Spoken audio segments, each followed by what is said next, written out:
已經唔再知道啦。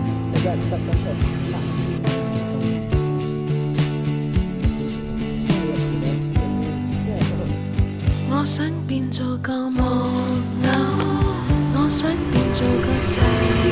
隨住我越嚟越大個，發現我反而越嚟越驚去嘗試，驚去試一啲新嘅嘢。咁 which is 其實係幾恐怖嘅。I mean yeah，你可能話呢件唔係一件好事嚟嘅咩？即係你成熟穩重咗 OK，你學識咗 take less risk，但係對我嚟講其實絕對係一件壞事嚟嘅。好老實講，我先唔講學業呢一個部分啦，雖然呢部分好緊要，淨係講 YouTube 呢一個部分啦。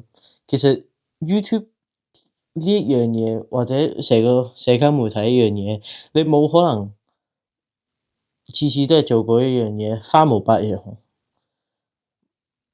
我唔會期望我可能做一模一樣嘅嘢，差唔多嘅嘢，差唔多類型嘅嘢，一定會有人睇。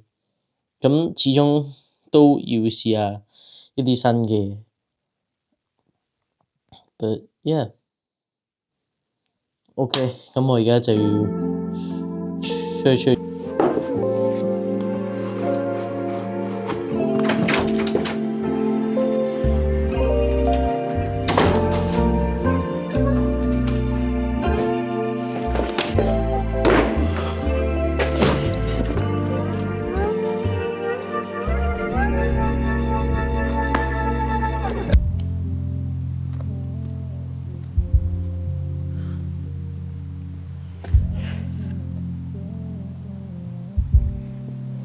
咁，yeah，我而家做到嘅嘢就可能就係去每個禮拜喺 IG 鋪片，可能盡量一個月出到一條片咁樣。呢啲係我想做到嘅嘢。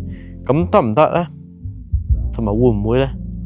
第二樣嘢啦。咁，yeah，除咗做創作呢一啲嘢之外咧，其實我有一個我自己想做嘢就係 kinda 想去令到我阿爸阿媽可以早啲退休，佢哋可以放心地退休，或者衰啲咁講，令到佢哋唔使擔心我嘅未來。因為其實我唔係一個好 academic 嘅人啦，我唔係一個好識讀書人啦，我係嗰一個長期令到阿爸阿媽擔心嘅細路啦。咁然後之後可能我阿爸阿媽佢身邊嘅可能同事個仔咁樣，哇！考試次次考 A 嘅喎，屌！OK， 我估我可能永遠都唔會知道個問題嘅答案啦。But yeah，I guess 可能尋找就係嗰個樂趣啊。